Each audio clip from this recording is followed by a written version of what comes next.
Olá, bem-vindos a mais um podcast. Esta semana vamos falar sobre o planeamento da época desportiva e verificar o que é importante analisar e termos em conta quando vamos procurar estruturar um novo ano de treino com vista a melhorar a performance em relação ao ano anterior. Eh, o planeamento do treino deve partir sempre de uma análise da época anterior, verificar o que é que foi feito, como é que foram a distribuição das cargas, os momentos que o atleta esteve mais motivado, onde foi a zona do ano onde o atleta teve melhores sensações, as provas onde teve melhores resultados, onde se sentiu melhor,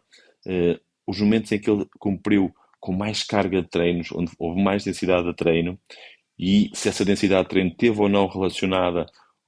com alturas antes ou posteriores às provas, aos momentos onde se sentiu melhor, como é que essa dinâmica fluiu ao longo do ano, e com isso de cruzar com os resultados que nós temos em termos de TSS, de trabalho em si, de carga de treino aplicada ao atleta, verificar como é que oscilou o Chronic Training Load, o CTL do Training Peaks, ao longo da época, os momentos onde o CTL esteve mais alto, se coincidiram ou não com os momentos em que o atleta se sentiu melhor ao longo do ano, e também cruzar esses valores com uh,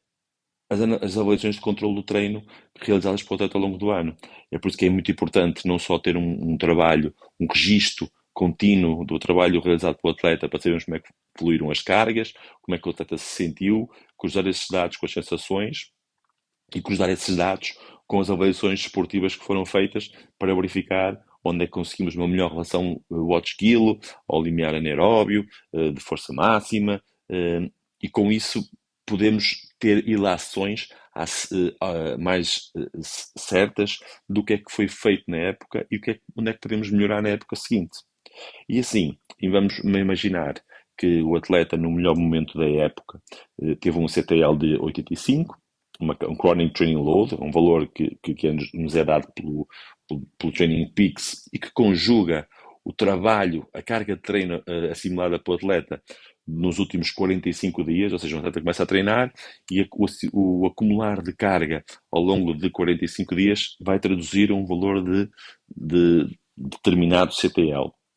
E depois isso vai variando ao longo da época, porque há momentos em que treinamos com maior intensidade, com mais volume, há outros momentos de maior recuperação, e os valores do CTL vão oscilando. E com isso a forma do atleta e a sua fadiga vai também oscilando ao longo da época.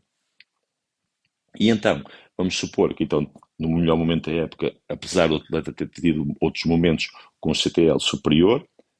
naquele momento foi 85. E 85 é o momento em que o atleta se sentiu com melhor capacidade de rendimento. E a gente pode perspectivar para a época seguinte, planear, verificar ao longo do tempo quais são as provas que nós pretendemos fazer, as provas onde pretendemos ter melhor resultado e apontar para esses momentos de maior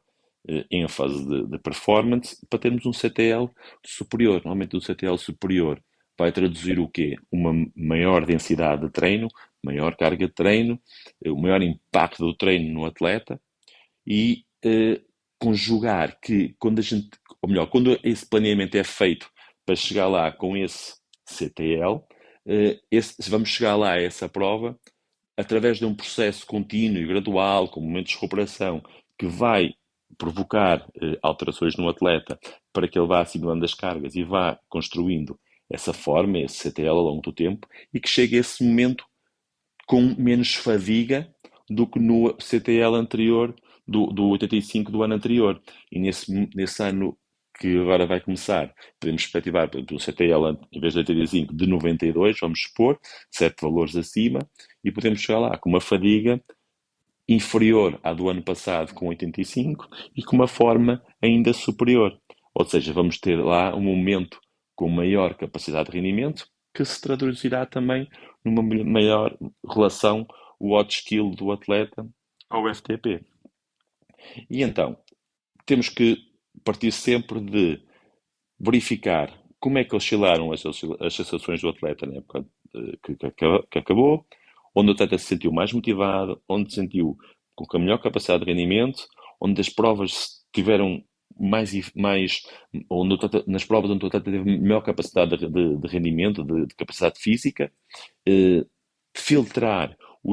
as provas onde as coisas não correram tão bem e que podem ter tido interferência de fatores externos que influenciaram diretamente o rendimento do atleta e quantificar isso bem. E depois cruzar esses dados com os dados que estávamos a falar do Training Peaks, do registro do treino, e com os dados da avaliação e controle do treino. É por isso que é muito importante termos tudo estruturado, que é para podermos saber ao certo qual foi o caminho que fizemos até aqui e perspectivarmos o caminho que nós queremos fazer a seguir na época que aí vem.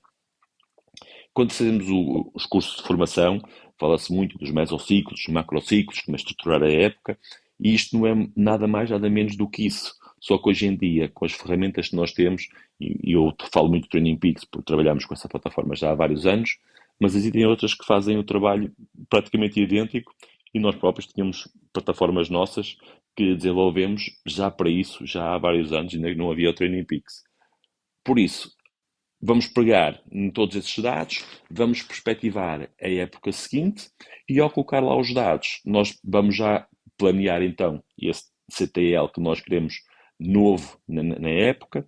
e a própria plataforma vai nos ajudar a distribuir as cargas ao longo do tempo, ao longo dos meses. Então já sabemos que se na época anterior tínhamos, por exemplo, uma dinâmica onde poderíamos chegar ali um TSS semanal de 700, 750,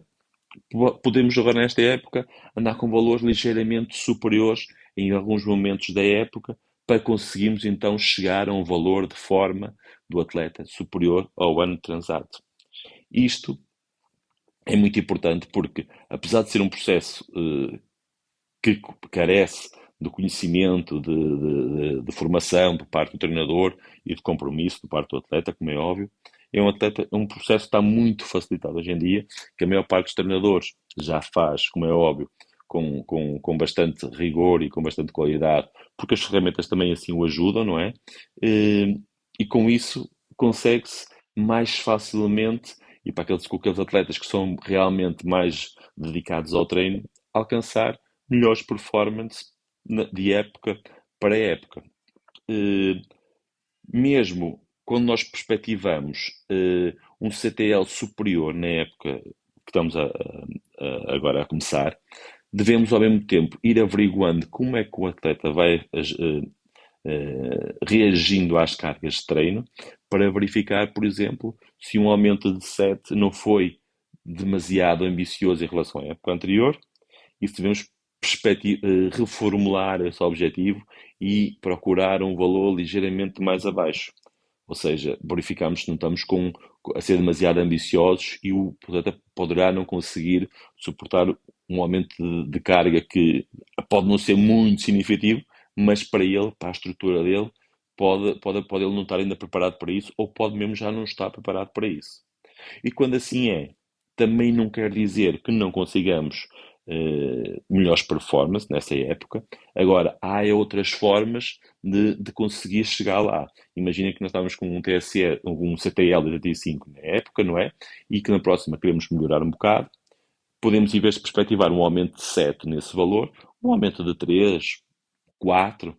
e tentar que, pela análise da morfologia do atleta, verificar se podemos perder 1 quilo em relação à época que passou, naquele momento, não é? Chegar lá, em vez de chegar lá com 70 quilos, chegar lá com 69 ou com 68,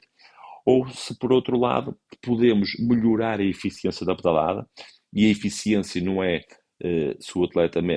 pedala com a mesma força dos dois lados, é o quanto o atleta consegue pedalar, aproveitar o círculo da pedalada e com eficiência para gerar mais força. Ou seja, muitas vezes um atleta a trabalhar e tem um FTP à volta dos 350 watts, vamos supor, mas melhorando a eficiência da pedalada, com o mesmo gasto energético, com a mesma energia associada, vai conseguir ganhar ali 10, 15 watts porque tornou-se mais eficiente. E hoje já há bicicletas específicas que medem essa eficiência e que ajudam o atleta a ter uma maior percepção do esforço e conseguem maximizar cada círculo da pedalada. E num atleta, como no caso do ciclismo, onde o gesto técnico se repete milhares de vezes nos treinos, milhares e milhares, ou milhões de vezes que o atleta pedala ao longo das diferentes épocas. Se esse gesto for otimizado ao máximo, o atleta vai ter muito mais performance, como é óbvio.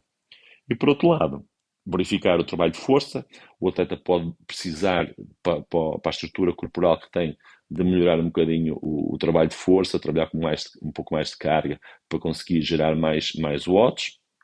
E também o trabalho de flexibilidade, porque vai tornar o atleta também mais eficiente e mais confortável na bicicleta.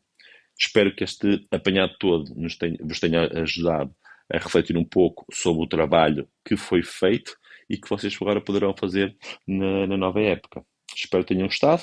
partilhem e vão continuando a enviar as vossas sugestões.